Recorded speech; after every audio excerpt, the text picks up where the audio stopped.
Buenos días a todos, muchas gracias por estar aquí. Para mí es un placer, es la primera vez que estoy aquí de modelo en formato presencial, así que vamos a ello. Como vemos que tenemos un tiempo un poco justo, ya lo estamos viendo. A mí, como a las que me conocen, ya saben que me gusta mucho hablar y mis compañeros me han dejado el menor tiempo posible, por lo tanto, vamos a ir al grano con la presentación. Siempre me gusta empezar con un índice para que todos sepamos dónde vamos a meternos. Será muy sencilla la presentación de hoy. Hablaremos del modelo de gestión en BBVA para tener claro cómo funcionamos en BBVA, qué es lo que hacemos, cómo lo hacemos y cómo gestionamos. El segundo punto será el posicionamiento de las carteras, cómo ha ido evolucionando a lo largo de los últimos años, de los últimos meses y, sobre todo, para hablar en concreto del posicionamiento actual que tenemos en las carteras a fecha de hoy. Y, por último, enlazando con la presentación del año pasado, donde ya hablamos de la evolución de los mandatos, posibles mejoras para evolucionar los mandatos, vamos a hablar sobre ellos, sobre las cosas que hemos ido haciendo a lo largo del año pasado y, principalmente, donde les vamos a traer dos propuestas de evolución de mandatos que en los próximos reuniones que tengamos con cada uno de vosotros vamos a ir a llevaros para contaros con mayor lujo de detalles. Empezando por el modelo de gestión, los cimientos en cualquier construcción son muy importantes y, en nuestro caso, en las inversiones, hay que contar con unas creencias claras para la inversión. Eso nos da lugar a que luego el proceso inversor sea un proceso robusto y coherente. Nosotros creemos, para empezar, de alguna manera, creemos que los mercados no son eficientes. Creemos que la gestión activa aporta valor a las carteras, pudiendo capturar esos movimientos que se producen en los mercados y esas ineficiencias. Por lo tanto, nos definimos como una gestora activa en cuanto al modelo de gestión. Creemos que el asset allocation es clave. El asset allocation, como ya sabemos, es clave. Determina prácticamente el 85% del rendimiento esperado futuro a largo plazo y nos permitirá, además, compaginar esa rentabilidad esperada que tengan nuestros clientes con el nivel de riesgo que están dispuestos a asumir. También creemos que existen primas de riesgo alternativas, es decir, sabemos, todo el mundo ya conocemos, lo habéis escuchado muchas veces, que existen unas primas alternativas a los mercados tradicionales que las queremos capturar. Aquí el ejemplo clarísimo lo tendríamos en los mercados privados, donde podríamos capturar esas primas de iliquidez. También creemos que se puede gestionar de manera y que se ha de gestionar de manera eficiente en costes. Cualquier coste en cuanto a la inversión, en cuanto a la implementación de las inversiones que tengamos, es más rentabilidad ofrecida a nuestros clientes en cuanto a las inversiones.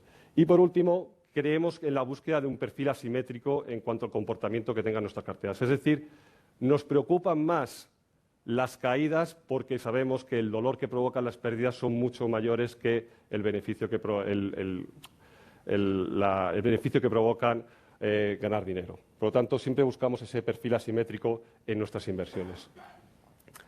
Todo comienza al principio, siempre después de saber esas creencias, pero empezamos siempre con un presupuestación de riesgo. Es decir, cada cliente le tenemos asignado un presupuesto de riesgo.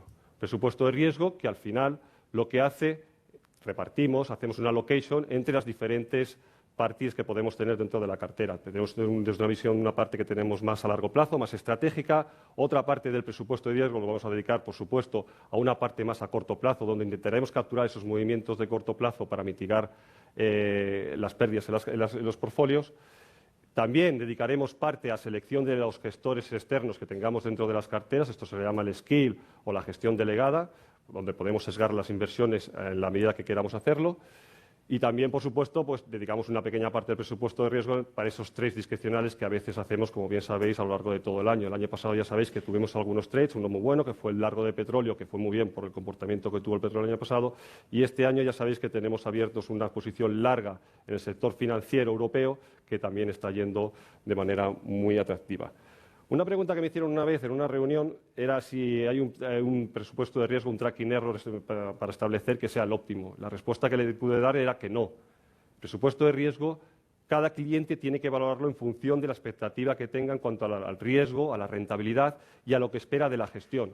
Hay aspectos positivos con tracking errors altos, hay aspectos negativos, igual que con tracking errors bajos, hay aspectos positivos y negativos. Cada cliente tiene que determinar exactamente cuál es su presupuesto de riesgo, cómo quiere que se comporte la gestión, el modelo de gestión y, por lo tanto, a partir de ahí se construirá la cartera de manera personalizada y única para él. Como hemos hablado, la dimensión de la gestión la entendemos en BBVA desde un ámbito global, es decir, hablamos desde una primera parte donde hay un asset allocation estratégico, tenemos esa visión de largo plazo que nos la facilita el equipo de estrategia de Joaquín García Huerga. Es un horizonte largo donde lo que buscamos es adecuar la rentabilidad a largo plazo de la cartera para que se ajuste al objetivo de rentabilidad que buscan los clientes y, sobre todo, ajustado por el nivel de riesgo deseado. También tenemos la siguiente pata, que sería la parte más táctica, más de corto plazo, más de el mes a mes, los movimientos estos que vamos viendo en los mercados, que también los intentamos capturar con nuestros modelos, que también son cuantitativos y objetivables en este sentido. Aquí hacemos apuestas tácticas, como digo, para intentar aprovechar esos movimientos de corto plazo. Y por última parte, el último punto sería la selección de los vehículos de inversión, que también nos van a permitir sesgar las carteras y, sobre todo, evitar ciertos problemas que podríamos tener en algún momento, como por ejemplo el de concentración por emisores. Como veis, lo engloba todo. La gestión en esta dimensión global tiene sentido cuando se toman todas estas patas. Es como un taburete, si le quitamos una pata se nos va a caer al suelo y por lo tanto no va a funcionar. Por lo tanto, tiene sentido de que todo esté englobado y esté equilibrado. Vamos a ver, este gráfico lo habéis visto hace un momentito, pero bueno, permitidme que lo vuelva a hacer. En este caso, yo lo que os he puesto aquí es la primera parte, como siempre empezamos, con una visión estratégica de largo plazo. Para eso, como he dicho, nos pasamos en el equipo de estrategia, que nos pasa esas rentabilidades esperadas en el largo plazo, ajustadas por riesgo. Esta fue la que os presentamos hace justo un año. Como veis, tenemos las dos nubes de puntos que hemos señalado. Tenemos ahí abajo la de la parte de izquierda, tenemos la parte de renta fija, los activos de renta fija tradicionales, y en la parte de la derecha, por supuesto, un poco más arriba, en cuanto a rentabilidad y volatilidad, tenemos los activos de renta variable. Por supuesto, esto cada 6 meses, que sabéis que tenemos una revisión estratégica, que son cada finales de mayo y cada finales de octubre, vamos revisando, por supuesto, este mapa que nos da el equipo de estrategia. Este ha sido el último, como ha dicho Joaquín García Huerga, tenemos justamente este último, que es el de octubre de este año. Ahora, en mayo siguiente, tendremos la siguiente revisión. No se ve muy claro, quizás también he puesto algunas flechas, pero lo que sí que podéis entender es que han ido subiendo las rentabilidades esperadas de todos los activos, de las dos nubes, durante este último año. Y esto es debido, como ya sabéis, por el castigo que han sufrido los mercados financieros, tanto de renta fija como de renta variable. Más significativo ha sido la parte, sobre todo, de la renta fija, que hemos pasado de un entorno, sobre todo el año pasado, octubre del año pasado, que estaban en zona prácticamente negativos, esperanzas de retornos negativos a largo plazo, han subido a una zona algo más positiva.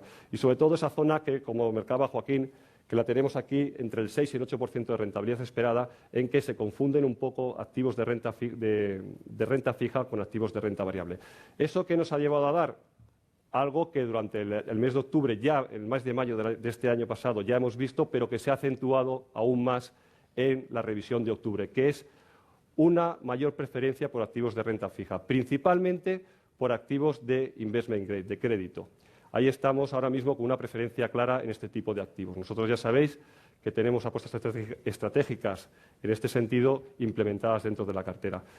Neutrales en gobiernos e inversiones alternativas. Aquí ha habido un pequeño cambio respecto a lo que decíamos hace prácticamente un año. Hace prácticamente un año estábamos muy negativos en gobiernos, que por supuesto ha funcionado como tenía el año pasado, tan mal ha ido, pues funcionó muy bien. E inversiones alternativas, que el año pasado estábamos positivos y ahora ha pasado a una zona más neutral en cuanto a preferencia. Aquí, permitidme que os comente solo una cosa. Esta bajada de a neutral de las inversiones alternativas solo ha venido dada por el cambio de recomendación en la parte de commodities, que ha bajado mucho su preferencia y, por lo tanto, como englobamos los commodities dentro de la parte de alternativas, lo que nos ha provocado es una bajada significativa. Y también el cambio significativo ha sido una menor preferencia por la renta variable. Ahora mismo no es el activo preferido en términos estratégicos en la cartera. Esta primera parte táctica, con la que necesitamos parte del presupuesto de riesgo y le hemos dado una serie de apuestas, como ya sabéis, como he dicho anteriormente, tenemos una apuesta larga del investment grade americano dentro de las carteras y también estamos largos de renta fija emergente, que, como ha dicho Joaquín hace unos momentos, tiene unas tires muy interesantes, unos rendimientos muy interesantes a largo plazo, y en este entorno cambiante queremos capturar esos rendimientos que vienen a futuro. Además de esta estratégica, tendríamos el segundo punto, que es la parte más táctica, más de corto plazo, en la que buscamos capturar esa simetría del mercado. Buscamos mitigar esos movimientos de corto plazo en el mercado en los cuales podemos intentar capturar algo de rendimiento. Estas no son señales, a veces me lo preguntan, estos no son señales de trading, es decir, no son señales de muy corto plazo, sino que tienen un cierto decalaje en cuanto a meses. ¿Y cómo lo construimos esta parte? Esta parte la estamos construyendo con nuestros modelos cuantitativos. Nosotros lo llamamos los scores. Son modelos cuantitativos, objetivables, en la que la toma de decisiones no están basadas en lo que un gestor o alguien puede llegar a pensar que creo que puede funcionar. Eso es cuando decimos eso de yo creo que o yo opino que, eso es el momento del error. Es bueno basarse, tener un sistema sistemático, objetivo y cuantificable para tomar ese tipo de decisiones y eliminar el sesgo conductual que tenemos los inversores que nos pueden llevar y nos llevan la mayoría de las veces a tomar errores con esa sesgo que a veces tenemos a la sobreconfianza que podemos tener los gestores. Aquí tenemos una serie de subindicadores. Por supuesto, tenemos un indicador agregado de riesgo que nos ha mantenido el año pasado en una zona de infraponderación clarísima de la renta variable. Y luego hemos desarrollado también diferentes scores para los diferentes activos que tenemos en la cartera. Tenemos scores tanto para la renta fija, tanto para la renta fija emergente, como la renta fija americana de gobiernos y renta fija de gobiernos europeos. También tenemos scores para el tema para la divisa, para el dólar principalmente, porque es la divisa más importante en la que invertimos. También lo tenemos en renta variable americana, en renta variable europea, en renta variable emergente. También lo tenemos en commodities, etcétera. Estos modelos, además, evolucionan en el tiempo. Los vamos revisando porque las cosas a veces funcionan de una cierta manera, el entorno cambia, el mercado cambia y, por lo tanto, a veces lo que ha funcionado en un momento no sigue funcionando. Por lo tanto, estos modelos no son estáticos, sino que van evolucionando en el tiempo. Por ejemplo, lo podemos ver el año pasado, y algunos ya me han oído hablar de esto en alguna reunión, hemos implementado un nuevo modelo, un score de renta variable americana, en el que abandonábamos el tradicional, que se basaba en unos inputs estáticos, y hemos pasado a modelizarlo con inteligencia artificial, Machine Learning, con lo cual está funcionando desde el año pasado y está empezando a dar buenos resultados. Es mucho más reactivo y es mucho más reactivo a los movimientos que tiene el mercado en el corto plazo, lo cual nos hace pensar de que es un modelo exportable a otro tipo de modelos que tenemos dentro de las carteras.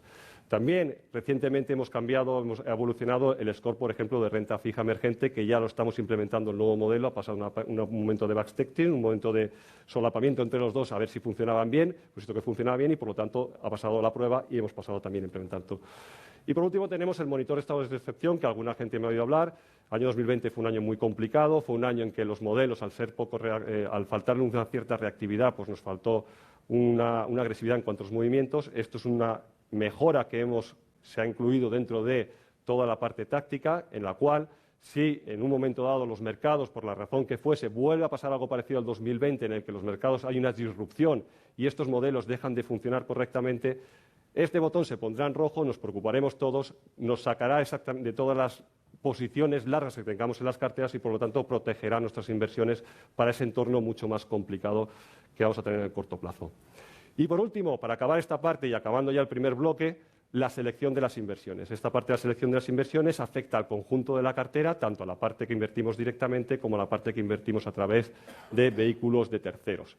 Aquí podríamos hablar, por ejemplo, de una discusión que podemos tener en ciertos momentos de si es mejor invertir de forma activa o de forma pasiva en alguna serie de activos. Nosotros hemos compartido en diferentes reuniones con todos vosotros que creemos, y hemos estudiado, y estudios externos, análisis externos también lo han confirmado, de que hay activos en los cuales sí que merece la pena invertir de forma pasiva, porque en el largo plazo no hay probabilidades de ganar a la gestión pasiva. La gestión activa no gana a la gestión activa. Por ejemplo, el ejemplo clásico sería la renta variable americana. El último análisis que teníamos de Morningstar nos decía que en el corto plazo sí había un 40-50% de que los fondos de gestión activa batiesen al índice americano, pero a 10 años vista solo el 5% de esos fondos de gestión activa batían al índice. Por lo tanto, las probabilidades están muy en contra en la renta variable. No así en la renta fija, donde la renta fija sí que la gestión activa aporta valor y tiene más probabilidades de ganar en el largo plazo.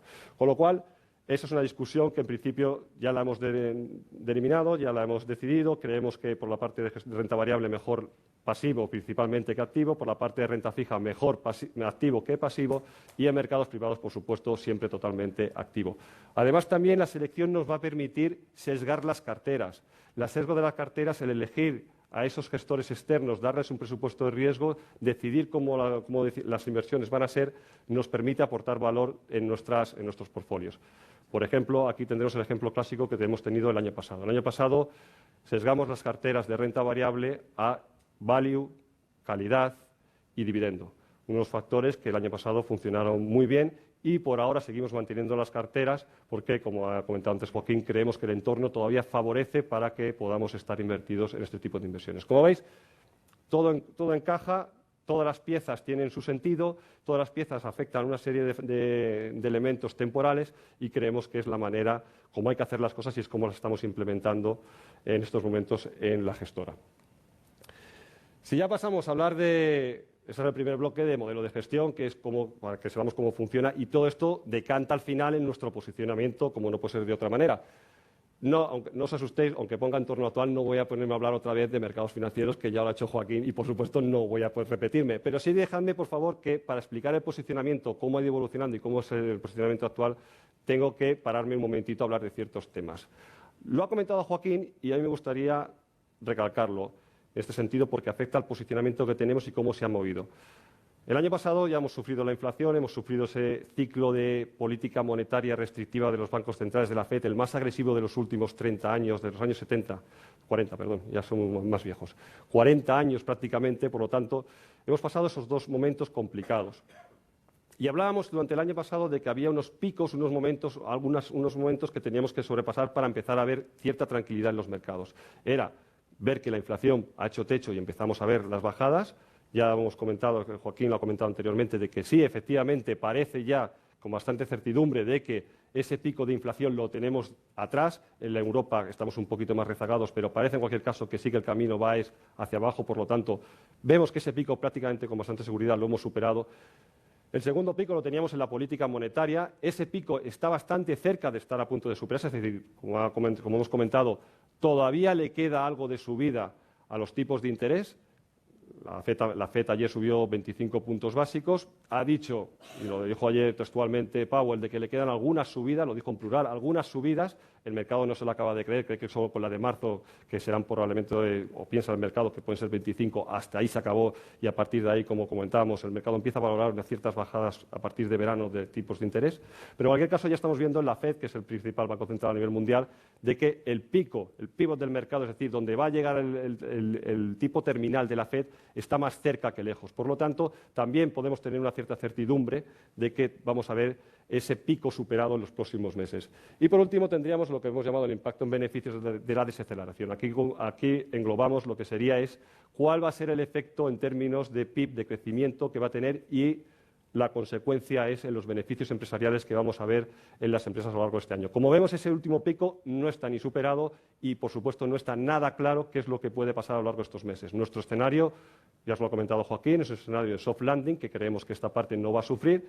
El mercado parece que empieza a moverse en ese sentido y, por lo tanto, empezamos a ver que nuestro posicionamiento, como veréis a continuación, ha ido cambiando a este nuevo escenario mucho más tranquilo y mucho más relajado. En los escenarios que manejamos normalmente como escenarios base para poder determinar en qué momento estamos del ciclo, como veis tenemos desde el escenario peor, todo, que sería esta inflación y fuerte declive económico, luego tendríamos un aterrizaje suave y una reflación. El mercado, como hemos comentado anteriormente, ha pasado del año pasado pensar que íbamos a tener un fuerte declive económico, es decir, la renta variable sufre, la renta fija sufre y ahí estamos en ese entorno.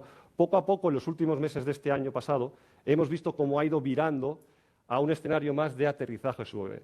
Este sería el que famoso, los Goldilocks, que se habla muchas veces, o recitos de oro, es decir, baja el crecimiento, pero sigue bajando también muy fuerte la inflación, con lo cual es un escenario que no es tan bueno como la reflación, pero es un buen escenario para los activos de riesgo tradicionales en las carteras, tanto la renta fija como la renta variable. Ese es nuestro escenario central. Incluso algún pequeño punto de la reflación, que no es nuestro escenario central, ni lo tenemos en las previsiones, sino que es muy pequeñito las probabilidades de que se produzca, como el menor impacto del COVID en China ya se ha producido, con lo cual hace que estemos virando, como todo el mercado, a ese aterrizaje suave de las economías y nuestra percepción del mercado es mucho más activa en cuanto a asumir riesgo en las carteras que lo era hace, por ejemplo, 3 meses. La evolución en el mercado, antes de decir ya cómo estamos hoy, porque hoy es diferente de cómo estábamos hace unos días, vamos a ver cómo hemos ido evolucionando el posicionamiento, que eso es importante ver, para que, como hemos hablado antes, nos definimos como una gestora activa, dinámica. Y aquí se ve precisamente en la evolución del posicionamiento. El año 2021 lo resumiríamos como que hemos estado largos de renta variable todo el año, cortos de renta fija en duración, hasta justo la parte final del año, en diciembre, donde ya empezamos a ver algunas cosas que no encajaban, los modelos empezaban a capturar ciertas métricas que no empezaban a ser atractivas desde el punto de vista de asumir más riesgo en las carteras, y pasamos a una zona mucho más neutra en cuanto a posicionamiento agregado de nuestros portfolios. Eso se mantuvo prácticamente durante la primera parte de enero y hasta febrero, justo antes de los cañonazos de la guerra de Ucrania, que fueron, si no recuerdo mal, un miércoles o un jueves. Justo antes, nuestros modelos ya con esta primera parte de enero, ya que empezaban a haber mucho ruido en cuanto a métricas de sentimiento, técnicos, fundamentales, etcétera, etcétera, nuestros modelos cambiaron literalmente rápidamente a una zona de infraponderación que nos ha mantenido prácticamente durante todo el año. Es decir, nos sacaron fuera de bolsa a mediados de febrero, y hemos estado fuera de bolsa durante todo el año, como bien sabéis, algo que ha beneficiado o nos ha permitido perder menos dinero en las carteras de lo que se habría perdido con un posicionamiento neutral o largo en las carteras. Este posicionamiento rojo hemos estado prácticamente hasta junio, hasta mitad de año, pasado el estratégico de mayo, coincide justamente ahí, donde ya en mayo ya empezó nuestro comité estratégico a dar una cierta preferencia por activos de renta fija, sobre todo investment grade.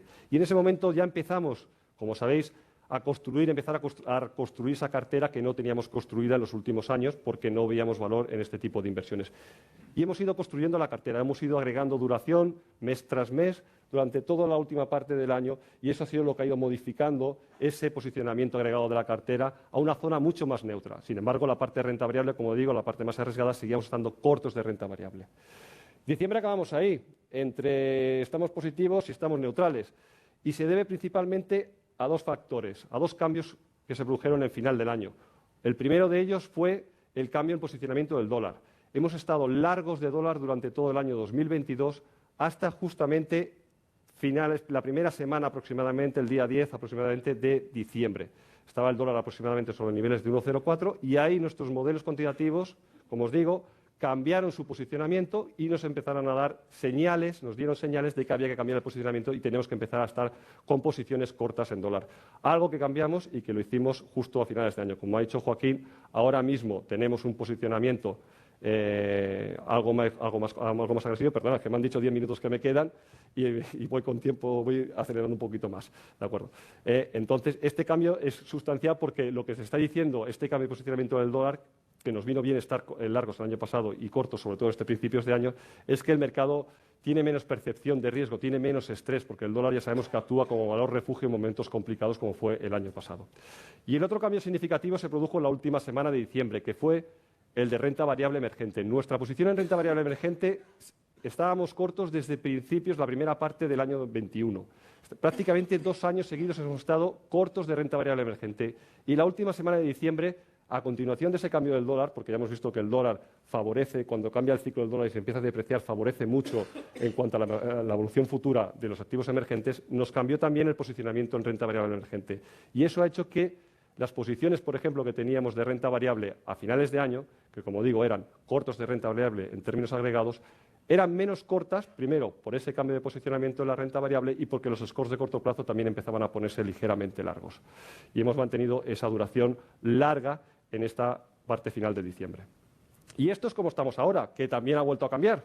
Es decir, como ya veis, esto es activo, es dinámico, se va moviendo y día a día. Cuando una vez me preguntan, alguien me dice, ¿qué esperes para todo el año? Digo, pues no lo sé lo que vamos a estar todo el año, porque como esto va cambiando de vez en cuando con los modelos, pues tampoco sabemos seguro qué es lo que va a pasar dentro de una semana. Pero en cualquier caso, esto es lo que tenemos justamente ahora, que ya ha cambiado respecto a lo que teníamos a final del año.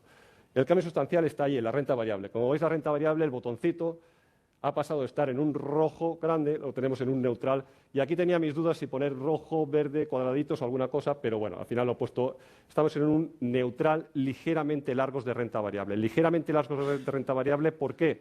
porque la parte más estratégica que nos modeliza más a largo plazo está en una zona neutral, pero en la parte de los scores más de corto plazo sí que nos han metido, están todos largos de posición y por tanto estamos ligeramente largos en renta variable. En renta fija, como veis, todo está en principio con el botoncito verde, es decir, estamos largos de todos los activos de renta fija, largos en duración, estamos positivos en ellos, excepto en la parte de emergentes que recientemente ha pasado a una zona de neutral. Pero ya os digo que el posicionamiento de las carteras es ligeramente largo por ese posicionamiento estratégico, esa apuesta estratégica que tenemos larga en renta fija emergentes. High yield estamos largo, crédito estamos largos por los scores y además por un posicionamiento estratégico también largo en el investment grade, y dólar, por supuesto, estamos cortos de dólar, lo cual nos está beneficiando mucho en este principio de año.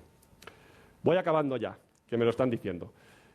Esto enlaza justamente con la presentación de hace un año. Hablábamos de cómo mejorar, cómo evolucionar las carteras de forma estratégica. Y hemos ido trabajando el año pasado en cada uno de los puntos que creemos que eran muy importantes y vamos a seguir trabajando a lo largo de los próximos años y los próximos meses. Hablamos, por ejemplo, de globalizar las inversiones. Eso ya lo hemos hecho. Ya hemos ido con vosotros, hemos ido en los últimos años, hemos ido hablando ya de ir deslocalizando esas inversiones de ser España-céntrico o Europa-céntrico, hacerlas más globales porque las hace más resistentes a cualquier evento local que podríamos tener. Esto, por lo tanto, hemos trabajado en ello, lo hemos implementado y vamos a seguir trabajando a lo largo de los próximos años en este sentido. Poníamos el foco en costes, como hablábamos antes, era una carencia y también creemos que hay que seguir implementando y trabajando en ello. Prueba de ello ha sido, por ejemplo, la cartera. Hemos pasado de estar invertidos la cartera de crédito americano, que teníamos todo inversiones vía fondos de terceros, hemos pasado a tener una parte importante, un 65% de la cartera de esta posición, la vamos a invertir o la estamos invirtiendo a través de bonos directos. Una cartera de bonos directos, con lo cual supone un ahorro de costes para nuestros clientes, lo cual mejora la rentabilidad que podamos dar y además aporta una gestión activa a las carteras. Hablábamos de ajustar los niveles de riesgo con expectativas de retornos. Esto es algo que tenemos que hacer periódicamente, de forma recurrente con todos ustedes. Las expectativas de retorno de los mercados cambian, las expectativas de rentabilidad que tengan los clientes cambian y, por lo tanto, tenemos que hablar de forma periódica con todos vosotros para poner encima de la mesa cuál es la mejor asset allocation o cuál es la mejor estructura de la cartera para conseguir ajustarnos a esos deseos que tengan en cuanto a rentabilidad. Hablábamos también de incrementar las posiciones en inversiones alternativas. Hemos visto el año pasado que han sido justo los únicos activos que han dado rentabilidades positivas, tanto a la parte de inversiones alternativas líquidas como a la parte de mercados privados. Los únicos activos, renta fija en su agregado lo ha dado en negativo, como hemos visto, y renta variable también en negativo. Por lo tanto, seguimos creyendo que tiene sentido. Muchos clientes han ido incrementando su posicionamiento o su objetivo de inversión en mercados privados y inversiones alternativas líquidas y creemos que por su efecto beneficioso en cuanto a rentabilidad a largo plazo y la descorrelación que aportan respecto a los activos tradicionales, creemos que sigue teniendo sentido seguir trabajando en la medida de lo posible y que el colectivo del fondo lo admita, incrementar este tipo de posiciones. Por último, más importante, eran estos dos puntos que ya marcábamos nuestra preocupación y efectivamente han venido por este lado las malas noticias. El tema de la protección contra la inflación y el tema del ESG. Y es justo aquí donde me voy a parar 3 segundos, que va a ser lo último, en unas propuestas que es la que venimos a traerles ahora en estos momentos y que llevaremos en las próximas reuniones que tengamos con cada uno de ustedes para explicárselas con mayor lujo de detalles. Pero hoy es el día que queremos decirlas y hacerlas públicas para que todo el mundo sepa qué es lo que creemos que es adecuado para protegernos contra la inflación y cuál es el camino que hay que hacer en cuanto a sostenibilidad en las carteras. La inflación, todos sabemos que es importante. Vamos a ver, ya lo hemos sufrido, sabemos lo que nos pasa, nos quita poder adquisitivo, perdemos pérdida de valor de los ahorros. El objetivo claro, al final, a largo plazo de cualquier fondo de empleo tiene que ser batir al IPC y, además, tener una rentabilidad extra por el nivel de riesgo asumido. Esto está clarísimo y tenemos que intentar batirlo. Por lo tanto, hemos visto lo que ha pasado el año pasado y esto, como ha dicho Joaquín, estructuralmente parece que entramos en un entorno algo diferente. Es decir, la última década no nos han oído hablar mucho de este tema de la inflación porque hemos tenido unas inflaciones muy razonables, muy bajas. Siempre digo lo mismo número. La media de la década de los 10, de esa última década, en España la inflación ha sido de media 1,26%. No había que preocuparse de la inflación. Hemos entrado en un entorno diferente y, por lo tanto, creemos que esta década podría tener estructuralmente unas inflaciones un poco más elevadas y, por lo tanto, hay que empezar a plantearse de luchar contra esta inflación algo superior habrá que reajustar las carteras en cierta medida y habrá que buscar activos que luchen contra esta inflación. Y por eso venimos a traerles esta propuesta, porque hay que luchar contra este riesgo de cola que tenemos en nuestras inversiones. Lo primero que encontramos es diferentes soluciones para luchar contra esta inflación a largo plazo. Una de ellas es la clásica, que ya sabemos que es incrementar renta variable o mercados privados. Sabemos que a largo plazo la renta variable bate al IPC. Aquí tenemos en el gráfico de la izquierda como el índice Eurostock, incluso cuando ha hecho un poco peor que el Standard & Poor's, no queríamos poner Standard & Poor's porque se vería demasiado sesgado, hemos puesto Europa, puesto ahí Europa que incluso bate a la inflación en el largo plazo. Los bonos nominales, en cambio, en el largo plazo no baten a la inflación de forma clarísima. Es decir, sí que han batido de forma clara durante ese periodo de que la inflación está muy baja, han batido de forma clara la inflación, pero cuando han llegado esos momentos finales, los últimos 2 años, en que la inflación sube de manera agresiva muy fuerte, que además luego coincide con actuaciones de los bancos centrales subiendo tipos de interés, hace que sus precios bajen y, por lo tanto, al final el efecto sea bastante neutro y no sea el óptimo. Hemos encontrado, después de que con el equipo de estrategia el año pasado se estuvo trabajando en un modelo de fases de inflación, se ha trabajado en diferentes activos que podían salvarnos o podían ayudarnos a luchar contra esa inflación. Hemos encontrado que el activo que mejor nos sirve a largo plazo para luchar contra la inflación serían los bonos ligados a la inflación. Como ven ahí, con el mismo tramo temporal, tenemos que esos bonos de la inflación, es cierto que en la parte inicial se quedan un poco por debajo de los nominales, pero luego, cuando ven esos momentos complicados, pues consiguen mantener ese diferencial contra la inflación. Creemos que lo adecuado, lo oportuno ahora en estos momentos, y sobre todo entrando en esta nueva época que parece que la inflación estructuralmente va a ser más alta y sobre todo también que la volatilidad en esa inflación puede ser algo superior, creemos que introducir una línea que sea de bonos ligados a la inflación, creemos que tiene mucho sentido de cara a largo plazo a nuestras carteras. Esta línea que les vamos a proponer a cada uno de ustedes de bonos ligados a la inflación, por supuesto, tendrá su benchmark, estará ligado a bonos europeos y se detraerá de algún otro activo. Adicionalmente a esto, también en el modelo de fases de inflación, que por cierto hicimos un market focus en su momento, está colgado en la web el vídeo, les animo a verlo, determinamos que había ciertos activos que, si bien en el largo plazo no funcionaban bien como hedge contra la inflación, sí que en algunos momentos de corto plazo, en función de la fase en la que estábamos, funcionaba bien como cobertura con la inflación y te daban un extra de rentabilidad. Vale, pues entonces lo que queremos hacer es aplicar esto de forma estratégica, pero darle una capa de táctica a esos activos que en el corto plazo funcionan, pero en el largo plazo no funcionan. Aquí estaríamos hablando, por ejemplo, de rates, hablaríamos de energía, hablaríamos de materias primas o de bonos break-evens, por ejemplo. Esta sería, ya digo, una parte que complementaría de forma táctica a esa parte más estratégica que sería en el largo plazo y que creo que tenemos todo el sentido. También hemos hablado de que una de las soluciones era incrementar de la renta variable o incrementar mercados privados. Renta variable, ya sabemos que algunos colectivos pueden, en el largo plazo sí que va a tener inflación, pero claro, tenemos que asumir que en el corto plazo puede que no lo cumplan, como hemos visto el año pasado, que incluso caen más de lo que ha subido la inflación y te crea un gap de casi 2 dígitos de diferencial. Pero los mercados privados sí que en el largo plazo, y sabéis que venimos insistiendo mucho en este tema, creemos que sí que tiene mucho sentido y aporta mucho valor.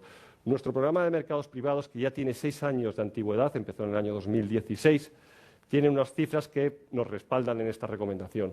1,22 veces de múltiplo y un 11% de TIR neta, que baten clarísimamente incluso a los mercados de renta variable puros y duros. Sabéis que aquí tenemos un mix, tenemos comprados un bloque que lo constituimos con private equity, con deuda privada, real estate e infraestructuras. Tenemos un mix que quede muy equilibrado para darnos unas rentabilidades muy buenas.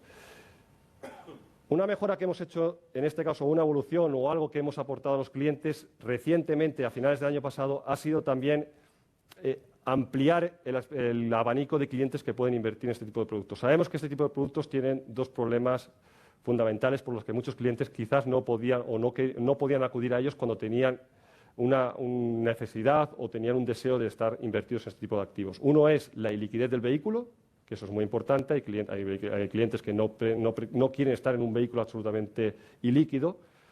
Y la otra era los tickets, es decir, la necesidad de invertir en estos vehículos a veces necesitan unos tickets muy elevados y, por lo tanto, clientes con patrimonios no muy elevados no podían permitirse este tipo de inversiones. El año pasado, con vistas de que todo el mundo tenga las inversiones que quiere tener en las carteras, hemos iniciado un programa en paralelo nuevo de mercados privados en el que invertiremos en fondos multiestrategia abiertos. Es decir, fondos de fondos que invierten de forma diversificada en estos mercados privados, pero que tienen cierta liquidez.